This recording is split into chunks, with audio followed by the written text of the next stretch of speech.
बिस्मिल्लाहिर्रहमानिर्रहीम।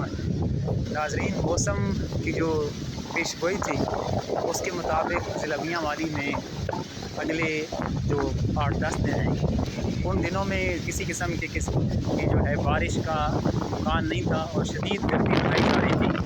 लेकिन जिस तरह अल्लाह की कुदरत से होता है, आज अचानक जो है मौसम बिल्कुल तब्दील हो गया और शदीद गर्मी के बाद अचानक मौसम जो है खुशगवार हुआ।